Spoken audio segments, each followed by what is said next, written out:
So my favorite time of the year, and I doubt that I'm alone in this, is Thanksgiving to New Year's. I I just love it. I just love just a shift in mood and attitude, and down here it's a little weird because it's summer outside, but so it loses a little something for me. The first year I lived in Virginia, Christmas Eve, I was washing cars on a car lot, thinking, no, this is not right. This is not the way the world should be. But how many of you know that there is an intimate connection between Christmas and April Fool's Day? Did anyone know this? I am going to enlighten you. Jesus was not born on December 25th. We all know this. I'm not ruining anyone's world. Good. I'm always afraid I'm going to shoot a cannonball through somebody's faith by sharing some basic fact. We have chosen to celebrate the birth of Jesus on December 25th for some very specific historical purposes. And I am not against those purposes. I think it was a genius move by the early church, by the old church, to shift its presentation of the celebration of the birth of Jesus into a cycle of what's called the lectionary, or a season of worship. They put it there on purpose. Anyone want to guess what the original day was that the church celebrated the birth of Jesus? April 1st. That was the basic thing. So when the church decided to move the celebration of the birth of Jesus from April 1st to December 25th, there were certain people who, even though they had no more historical basis for April 1st than December 25th, stuck to it. And so they called them fools, and thus came to be born April Fool's Day. So, why did we move it to December 25th? Anybody want to guess? One word, well, two words. Winter solstice. Whoever said that. The winter solstice. What happens in the winter solstice? Shortest day of the year. Light is dissipating from the world. Now, depending on where you live, not here, but where I came from, light is really dissipating from the world. Man, sun doesn't come up until 8, and it goes down by 4.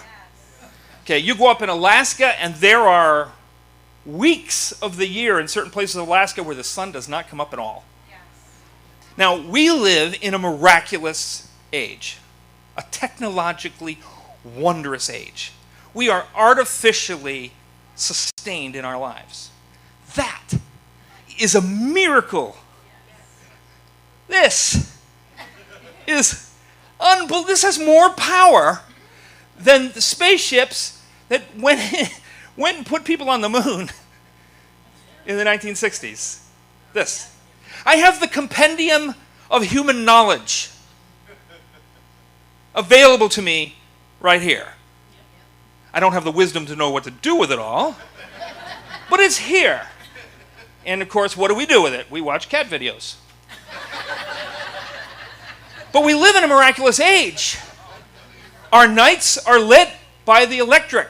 Our homes are heated with a little dial on the wall. In high summer, where things are cooled, we can work longer, work harder. We are not as impacted and affected by nature, and because our connection to nature is artificially severed. But the ancient world, the old world, basically everything more than 100 years ago, and technically sometimes more than 50 years ago, they were, every minute of their lives, every thought that they had, everything that they did was so intimately connected to nature and to the patterns of nature.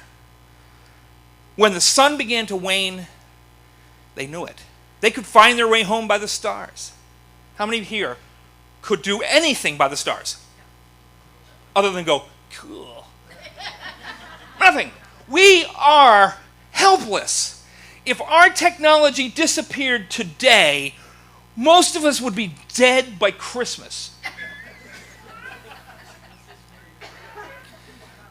So the solstice was so powerful among the pagan worshipers of the world. They were so keenly in tune with the waning of the sun and the symbols of what it meant for light going out of the world and for a period of darkness coming upon men. When you don't have electric lights to light your world, and you don't see the sun until 8 in the morning and lose the sun by 4 in the afternoon, how does that affect your life? When the heat goes out of the world, how does that affect your life? It is a time of fear, a time of darkness. And the pagan religions across the world had such a powerful grip on the heart of the mass populace that the church moved to replace that pagan connection with a Christian connection. It moved to overwhelm the pagan heart's desire for safety, its fear of dark, its awareness of scarcity, to answer it with the light of God come into the world. If you like what you're hearing today,